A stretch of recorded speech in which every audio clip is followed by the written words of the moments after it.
Governor Youngkin finds himself in the hot seat as leftists attempt to defame his parental rights record. Plus, a Christian realtor who also happens to be a minister could lose his license over his private Facebook post about his biblical beliefs. And last but not least, we share some inspiring words about how religious freedom connects to voting from Cornerstone Chapel's Gary Hamrick. Welcome to Speak Up, Virginia, equipping you to speak up on the life, family, and freedom issues that matter most to you. From the Family Foundation, I'm your host, Candi Cushman, with our president, Victoria Cobb.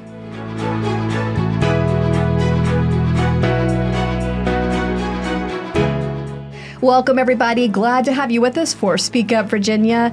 You know, last week we made the big announcement that Lieutenant Governor Sears is making a run for governor, which is exciting.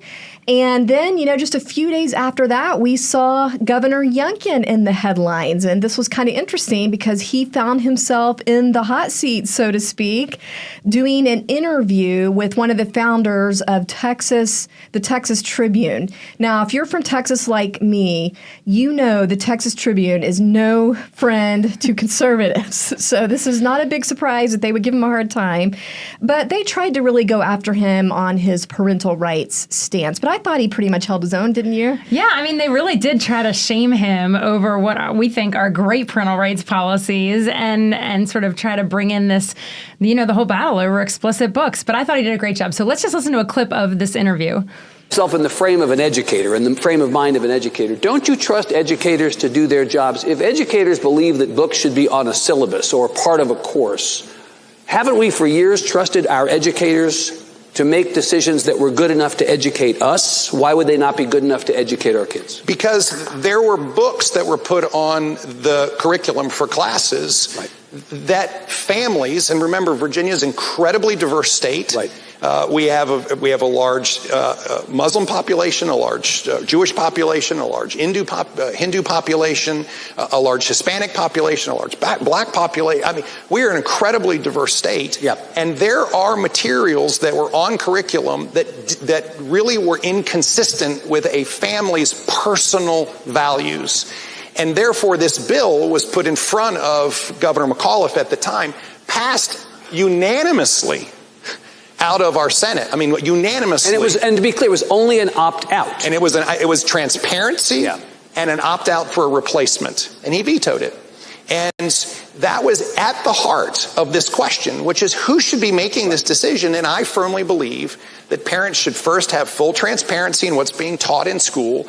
And second of all, if there is something that is completely counter with their family values, they should be able to request a replacement piece to the curriculum. And the person or the people who get to define what is inconsistent with those values should be the family. Parents. Right. Yeah, right. Parents.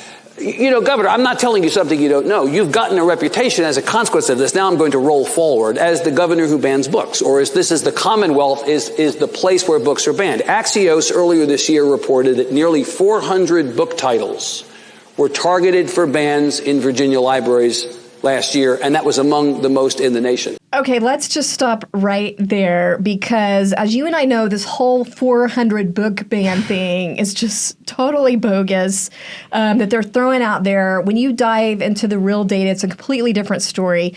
And these numbers are generated from this whole fake news report that comes out every year from American Library Association and their whole Banned Books Initiative, Banned Books Week, I guess it is. And so we've kind of seen this fake news campaign every year for years. I mean, this organization that's doing the data is not neutral. It is on the other side. It wants anything available to anyone. We've known that for decades, all the way back to when they used to fight over what goes, porn on child computers in library. We know they are not neutral. So anyway, first of all, so then they talk about these 400 books, which is ridiculous because first of all, a majority of these books are not actually banned. These are books that are under discussion and simply being challenged as whether they're being challenged mostly about age appropriateness and are they sexually explicit and being provided in front of children that aren't ready for that material, or do they have gratuitous violence? So that's what we're actually talking about here. And sometimes for younger grades, that's just not appropriate. And so when you look into these so-called challenges. First of all, they're challenges. Is not every book. Some of these books have made it back onto the shelf, so these are not all necessarily being banned. And so it's really more just about age restriction requests. And so a lot of them just aren't even taken out of the library after that review process. So. Yeah, and that's the whole thing. This is really about having a democratic process with the local public schools. And really, the leftists don't want that. They don't want the parents to be able to go and raise a concern and have elected officials, the school board officials, look into that. They want what they want. They want to dictate the book choices in taxpayer-funded schools. But what's interesting, Victoria, is when I worked at Focus, I did a deep dive into this when they were doing this every year. Yeah. And what you're saying about challenges, it's what the American Library Association calls a challenge, right. which really means someone raised a concern and then it's reviewed. I mean, wouldn't that be reasonable to do in a democratic process, is review a concern? And usually, like you said, it's always, if you look into this, the vast majority are gratuitous violence, right. sexually explicit, it's not these small concerns all over the place. And to your point, like, we've looked at the data, and when we looked at it, the ALA itself, it's only reporting 25 actual bans in Virginia, which isn't even limited to public schools. It's also related to libraries going through these same kind of things. And the other 387 were so-called challenges. Again, this idea that someone has thought this wasn't appropriate for someone else at their age or whatever it might be. And so we're just going to put this map up here because it's very misleading and even dishonest for this reporter to make it sound like Virginia has the 400 book bans, making it the highest banned book state in the, whatever. All that is absurd. So it's fake news, like Trump would say. I mean, it is. and Governor Youngkin sort of points that out too. I mean, he does a good job in this interview just saying there's a narrative they're trying to use. That's why they use words like banned books. I mean, I think he did a nice job of pulling apart that the other side has motive to try to sort of distort what's really happening here. Yeah, and I think it's important to look at with these challenges. I think I just want to point out, there's always that person that that maybe doesn't want Huck Finn to be in the schools, or some. There are outliers on every issue, on every side. That is reality. That's why we have a democratic process. Correct. Because the school board will then, if they talk about, he talked about trusting school boards. We could trust our school boards to then go through the process, reviewing the parent concerns. And sometimes they have good parent panels. It depends on the county how they do that. Sometimes they sort of, it's the board and the parents working together. Sometimes, Yeah, so I think we should have this democratic process. The outliers, they're going to, we can have common sense school boards that understand that. But we don't want to shut out parent concerns, which really was the wave that Governor Youngkin rode in on. Yeah, and we don't want to shame him for being sensitive to parental rights. So I think we should hear another little clip of this interview. You worry that there's been some overcorrection here? We live in the United States of overcorrection on so many things. I mean, I remember Toni Morrison's Beloved coming up in the context of this discussion. I don't know that you or anybody on your campaign specifically called that book out, but we know that that book became part of this conversation. I mean, I remember reading Beloved in school in English class. Is that the kind of book that we want to pull off of a library shelf? What grade did you read it in? I mean, high school. Is it appropriate for a first grader or a second grader? I'm not sure that any school that I could imagine is teaching Beloved to a first grader. No, I'm just asking, though. Yeah. I'm just asking. I don't. By the way, I don't have an opinion other than that. So what the responsibility is for people who do this professionally, right? To ask these questions and come up with answers. I'm going to go back and take us back to where this whole line of questioning started. Yes, sir. Which is, there was a bipartisan bill passed during the Terry McAuliffe administration, Democrats and Republicans, saying parents should have transparency into the curriculum and they should be able to opt out. That's what this bill is. That's the bill he vetoed. Yeah. That's the one I challenged him on, and that's when he said what he said. Let me back up. So here we are in a moment where this is exactly what Virginians, Republicans, Independents, and Democrats, were worried about what the progressive left leadership in the state was doing, which is trying to get parents out of the classroom. Okay, so I love, first of all, that he was making the point that these are about age restrictions, because I think that's really important. And then I think what he also did that was particularly great is that he said, look, I'm neutral on this particular, on a particular book. Like, this isn't about me as the government official saying this book's bad, this book's good. He's saying, look, I listen to parents. I think our school board should listen to parents. Parents should be the driver. I just think he did a great job putting that forward. It shouldn't be up to Governor Youngkin, shouldn't be up to the Library Association. It really should be making sure that kids are protected the way the parent believes is appropriate. And that's the whole point that this interviewer was missing here. Yeah. It's not up to Governor Youngkin. It's not up to the interviewer.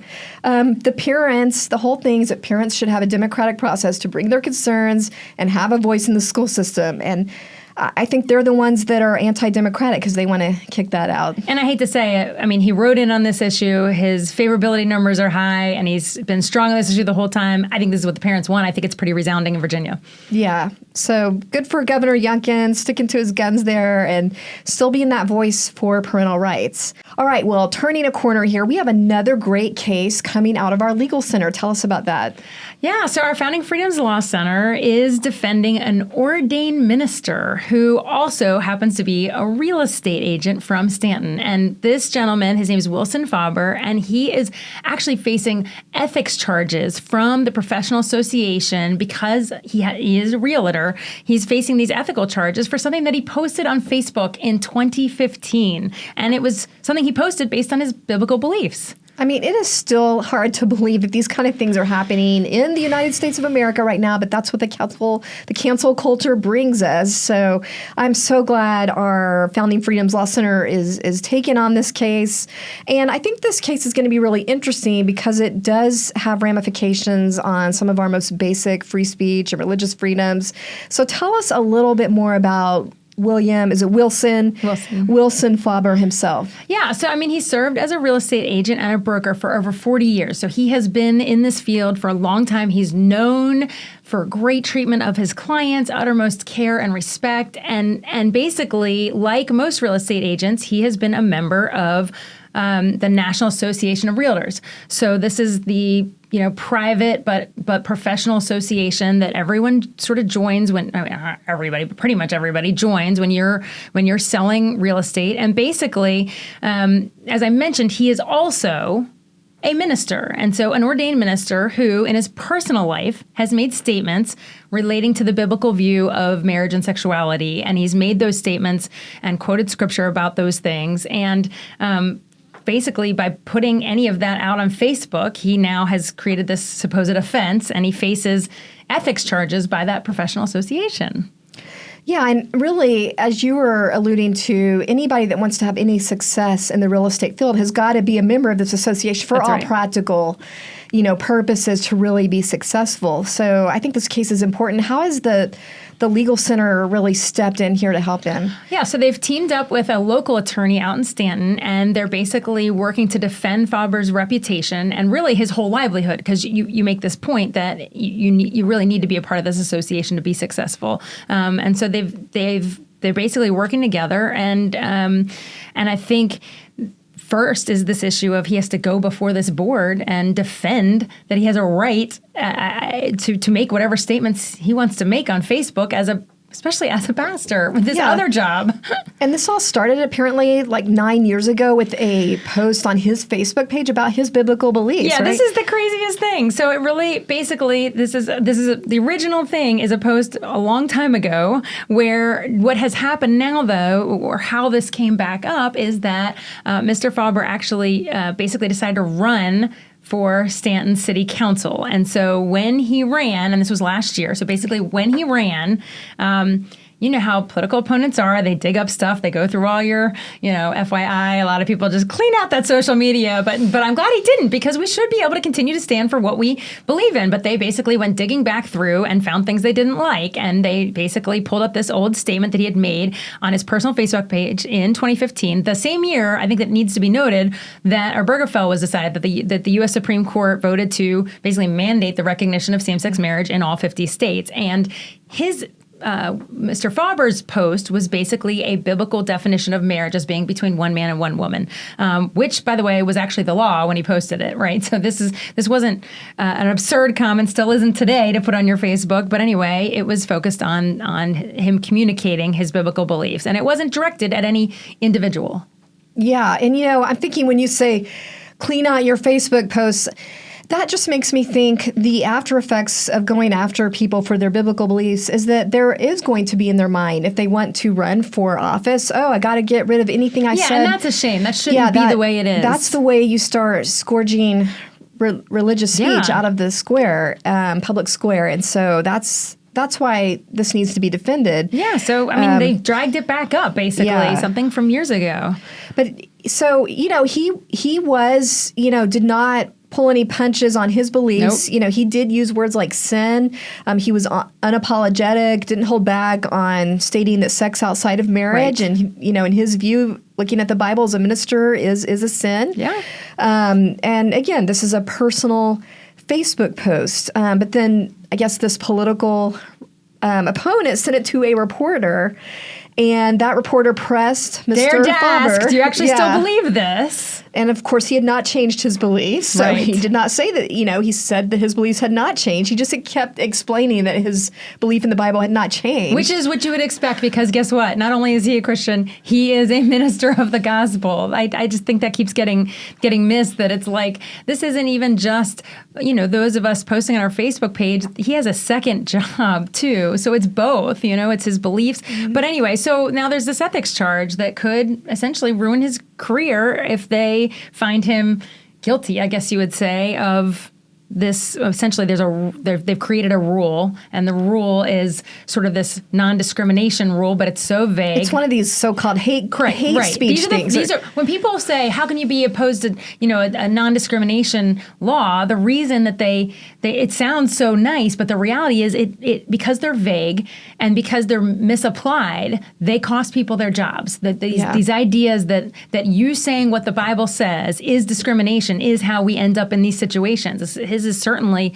not one of the only ones. And he had another more recent post, I guess, that it also talked about opposing female athletes. I mean, men in women's athletics, basically. And so between those two statements, now we're somehow, in violation of this ethics rule. So I guess the association had this so-called hate speech policy, which people are trying to fold this into. And it is concerning. Do we really want this kind of regulatory, almost police state where ministers can't talk or speak about their biblical beliefs for fear of losing their livelihood or profession? But bring us up to speed with what's happening now. Yeah, so basically people need to understand that, that because he needs to be a part of this association, and the reason he really needs to be a part of the association to be a realtor is because that's who gets access to the MLS or the multiple listing services. So if you ever bought or sold a house, your house goes up on a listing. That's how people see it. That's how they know to buy it. That's how they know. And the realtor has to get the information about the house from all of that. So I don't know if it's possible to function as a realtor if you are not part of this association. And so it truly is a livelihood issue for him because it is just an absolute critical tool to being able to show houses. And so it's essentially a career-ending proposition. Yeah. So just to kind of summarize, he could be facing possible discipline, financial penalties, possibly even the loss of his realtor status. So it is serious. What's your main takeaway with this, and why it was important for you to see that our founding freedoms law center was taking up this case? Yeah, I think these are so important cases like this because we have got to expose cancel culture. We have got to be calling out this effort to shut down Christians in the workplace. That's essentially what's happening with these hate crime laws and people misapplying these kind of things. And so, especially when you think about these should be benign associations, right? These should be neutral on a culture war. Yeah. They should be places where, like our Constitution, religious freedom exists so that you can be a person of faith and also be a realtor. And unfortunately, it's just, you can't allow these rules and regulations to basically be used as a tool to punish and silence people who have views that are, countercultural at this point. And he's not the only one, right? There's other. Right. Oh yeah, he's definitely not the only one. There's a big case in Montana that folks might be aware of, where a pastor who was also a realtor. So it's very, very similar basic fact set. And this pastor as a realtor made biblically based statements about homosexuality, and for those statements, his realtor association found him guilty. So further down the line than this case, we're trying to prevent that from happening.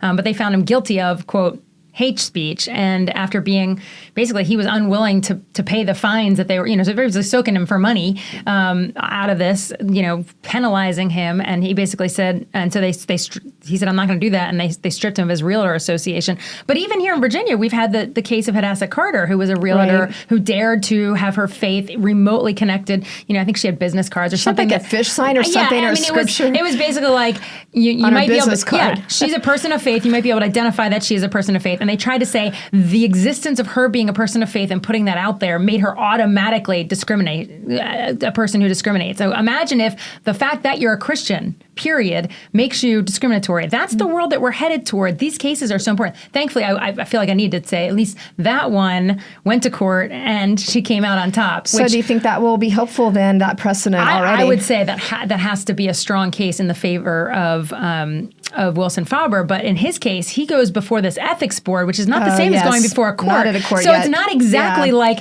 actual precedent, but they ought to. That little judge-jury panel that is in the association better look at what the courts have said, or they should expect that this ends up in an actual court. Well, I'm glad he has our legal team backing him. Absolutely. So be praying for Mr. Faber and our team as they continue to defend him. Well, I did want to end on an upbeat point for this week's episode. And speaking of religious freedom, Gary Hamrick, senior pastor of Cornerstone Chapel, had something to say about that the other day.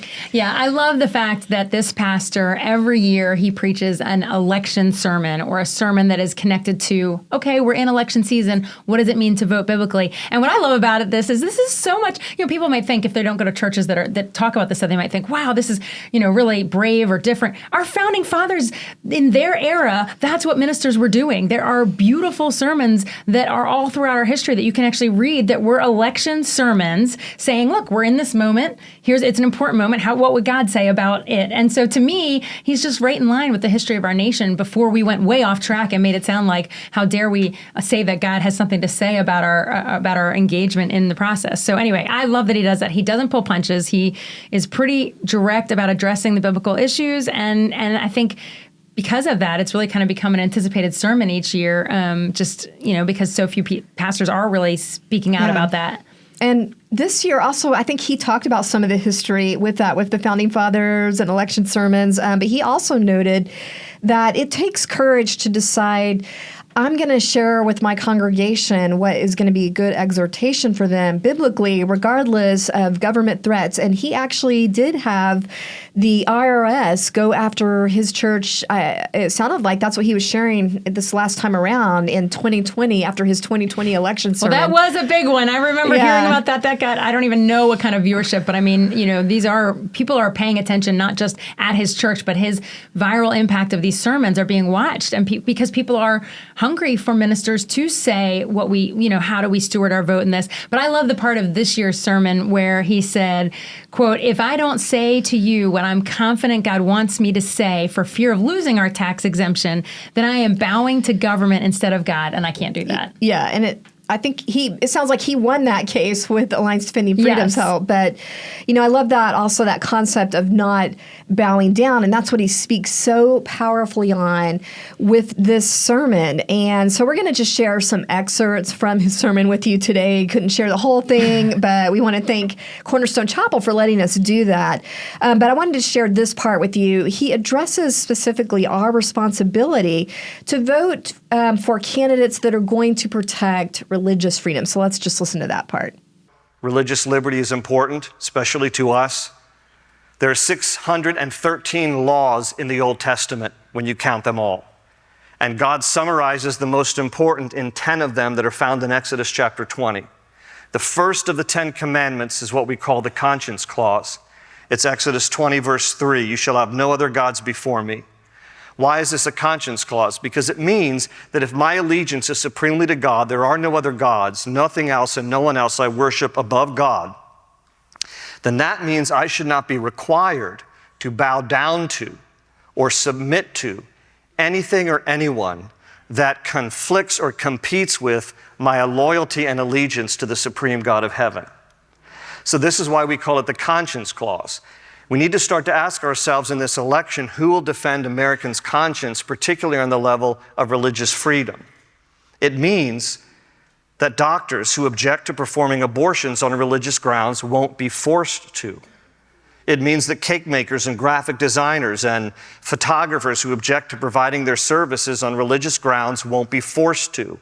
It means that companies that object to providing abortifacient drugs as part of their healthcare program won't be forced to. It means that Christians who object to taking a vax on religious grounds won't lose their jobs. So ask yourselves, which candidate is going to preserve religious liberties and America's conscience?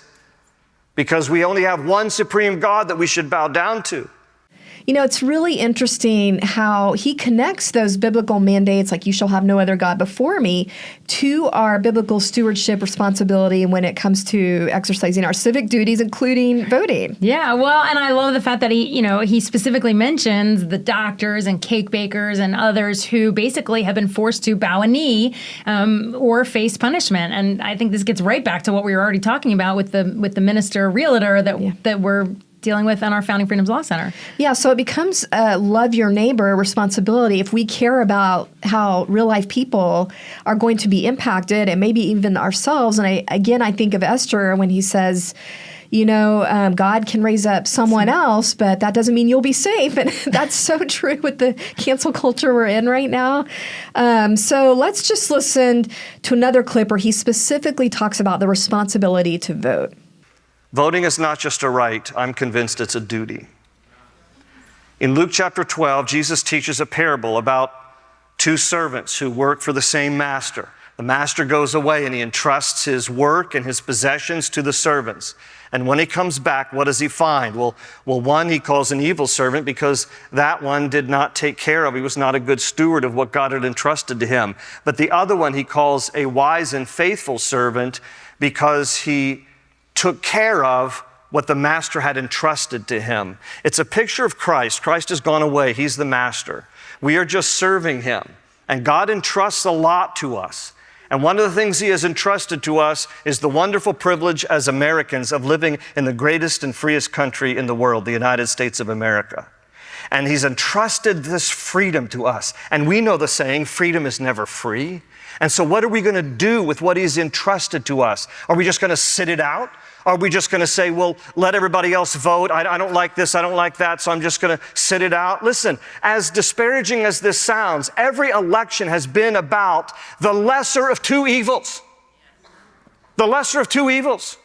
And we have to decide, what can we do to advance the kingdom of God for the glory of God and stem the tide of evil in our land until Jesus comes? Because if we do nothing, if we check out, if we remain silent, evil will rush into the vacuum. That's why it is incumbent upon every single one of us to be engaged in all of this. Yes, I know you might have to hold your nose when you go to vote, but the alternative is far worse. What will happen if we don't stay engaged? Listen to me on this. There are 90 million self-identified evangelicals in America who are eligible to vote. 90 million. Of that 90 million, 40 million do not vote. And of that 90 million, 15 million are not even registered to vote. That's 55 million evangelical Christians who are saying, I'll let evil take over because I'm going to do nothing. That's a disgrace. We have no one to blame except ourselves. All right, that was so convicting. I mean, it just still is jaw-dropping when I hear those numbers, that 55 million evangelical Christians who still don't vote. What do you think about that? Well, I think it's a logical outflow of the fact that we don't talk about voting in our churches, right? Like if our pastors are silent on this whole process, then people don't realize how important it is and that it is a stewardship issue. And part of his sermon just talking about the stewardship of the talents, that parable that's so loved. And like we were given this country, this is a gift that we were born here. We could have been born in North Korea. We were born here. We've been given the opportunity to be a part of shepherding the flourishing of our fellow neighbors, of our friends and family. And our vote is the way we do that. And so it is devastating to hear so many evangelicals don't vote, but we're not putting any emphasis on it in so many of our churches. And I pray that in the churches where we actually are emphasizing it, that we're also discipling well about how we should view these issues, because it all goes hand in hand. If we don't talk about the issues, we don't talk about voting, of course, people don't know what to do, and they're not going to make good decisions or go out to the polls or steward their gift.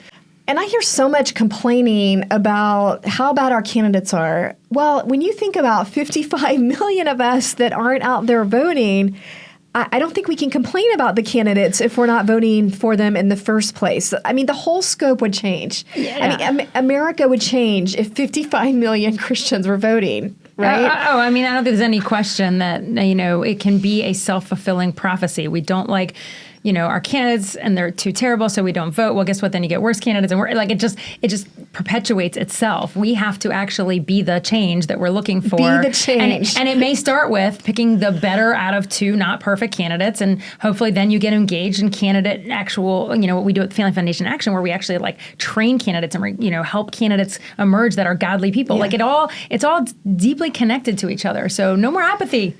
Well, and I know myself, it's easy to think these other races besides presidential don't matter that much. And if you're busy, it's okay, I'll pick it up the next time. But I have to be convicted looking at this and think these candidates build on, so if they get school board, then they might go on to legislator, and then they might go to Senate, and then, Congress and president. And so we need to care about all of the races. Oh, there's no question. And sometimes the one that impacts your family the most is literally your local school board. And you might think, what's the big deal? That could be the one that on a day-to-day basis is affecting your children. So, yeah. Okay, so if people want to share this information with their friends, or they themselves have been convicted from this and they want to take action now, what can they do to get involved with voting? Well, we've got an electronic version of a voter guide on our website at familyfoundation.org. You can find the banner related to voting and just literally go and see, you can type in your address and you'll be able to find a voter guide for your area. This year for Virginia, it's mostly your congressional races. We have a U.S. Senate race, and then, of course, the presidency, and certain areas have local races as well. All right, so look for that voter banner on our website, familyfoundation.org. And thank you so much for joining us today. I hope that what you heard was valuable information. Share it with friends. Remember to share our Speak Up Virginia playlist on YouTube. And if you're on Spotify or Apple, some of those audio ones, make sure to give us that 5-star review if you like what you're hearing. That helps us reach more people. Remember, we are stronger when we speak together, and we'll see you next time.